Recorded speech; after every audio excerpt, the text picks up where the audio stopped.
Hi, and welcome to the Cinema Couch. We are here at Katra, covering the Blade Runner 2 sneak peek. Let's go!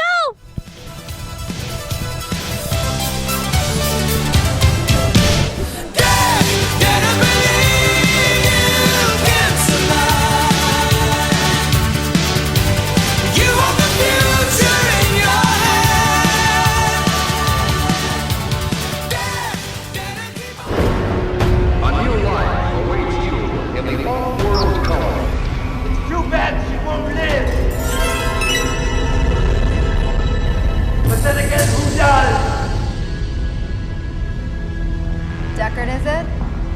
That's right. You have quite the reputation. Really? By who?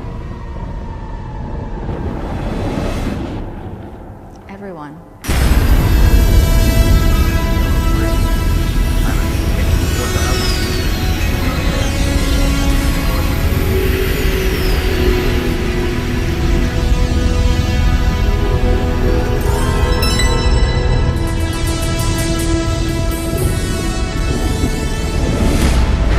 I'm here with the actor Jim Connolly, who was in Blade Runner 2.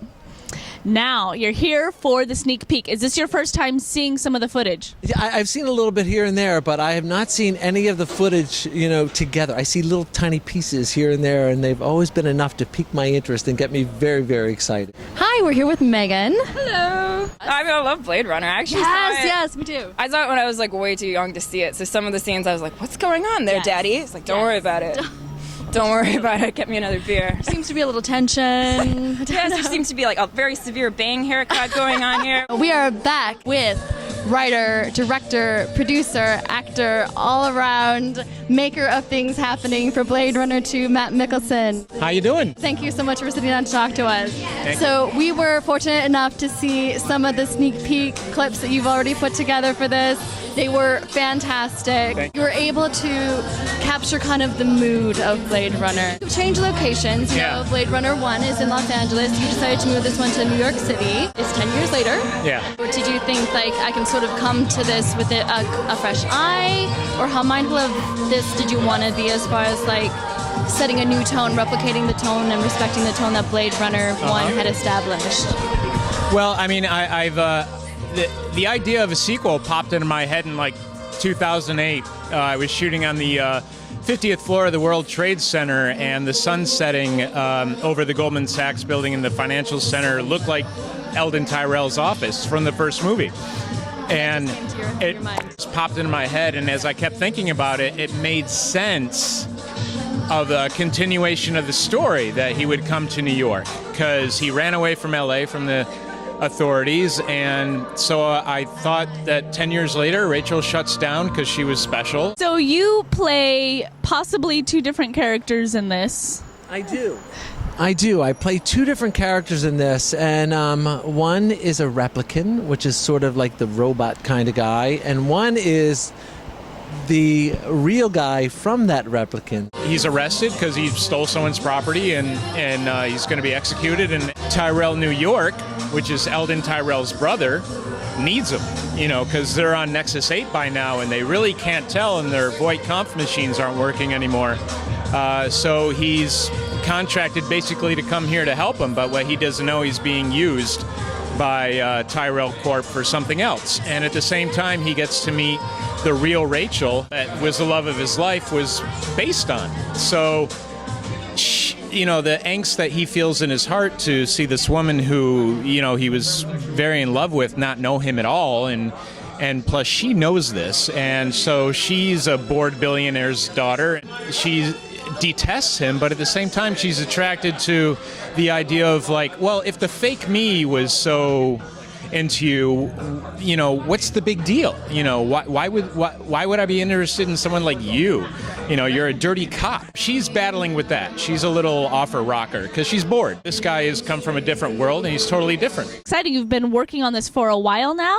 Yeah, we've been working for quite some time, for I guess about a year now, and Matt is very good and being secretive, but he's also, I think what he does, which is really exciting, is that he's sort of building it off of the characters as well. So he is he's really talented and he's really sharp. And what he does, he is seeing the strengths and weaknesses of everybody involved. But also the NYPD desperately wants his help too.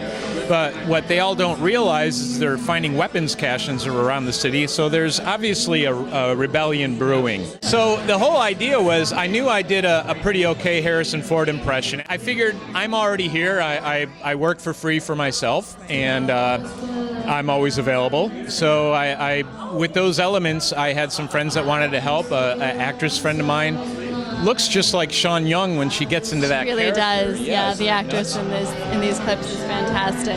And so all the elements just came together. I had to make something because I got sick of making nothing.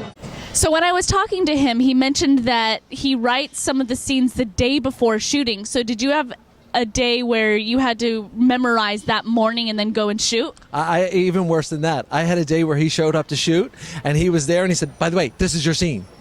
And he would give it to me, and I was like, like reading. Okay, let's go, let's move it. I felt like I was on a soap.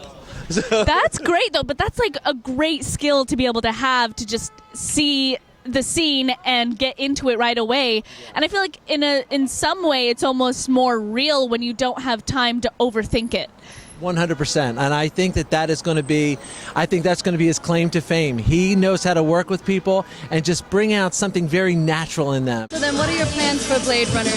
How far along is the project? I have about 30 minutes of show right now. It's a passion project at this point, but yeah. It is a passion project. It's a passion project for my other passion projects. Right. I'm making a film so I can make films, you know. But that's great, because that means that your passion is fueling all of it. Yeah. Beautiful things. Yeah. And I wondered if you had any interaction with the Blade Runner community, if they were aware of this, and it sounds like they are. With the Blade Runner community, the CGI shots that you see, I found that guy on the internet. He had built the car shot and the blimp shot a few years ago, just for fun. I emailed the guy. I'm like, look, I'd really love to use your shots in my project. And he's emailed back and said, look, I've been approached before, and the projects are garbage. No thanks. And so I'm like, look, if I send you a scene, would you consider? So I sent him a scene where Deckard meets Rachel for the first time, and it blew his socks off. So he's like, take whatever you want. Times Square looks like the set of Blade Runner on crack cocaine. I mean, and Chinatown looks like the regular set. The fans have been great. I've met a lot of cosplay people, the people that like make their own costumes, and they're nuts about this. They love this stuff. And that's where I'm finding a lot of fans, and just people from all over the world that are like joining my Facebook page, Blade Runner 2 fan film.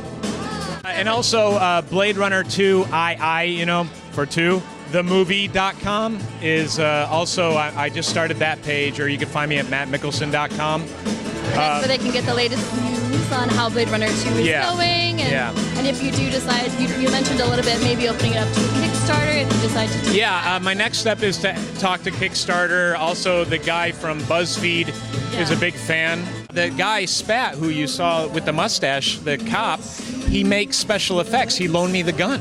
People have talked forever about the original Blade Runner, and what are the meanings behind it? What's the symbolism? Like, what's the meaning behind Blade Runner? Going into Blade Runner 2, do you have any thoughts in that vein? Like, what are you trying to convey? Is there something you're trying to say? Now, I'm sure you don't want to spell it out for viewers, but is there anything that you're sort of navigating towards? Is there any vision that's sort of guiding you as far as the story you want to tell? Well, I mean, Ridley Scott said the original film was, or Hampton Francher, I think, said the original film was just about being human.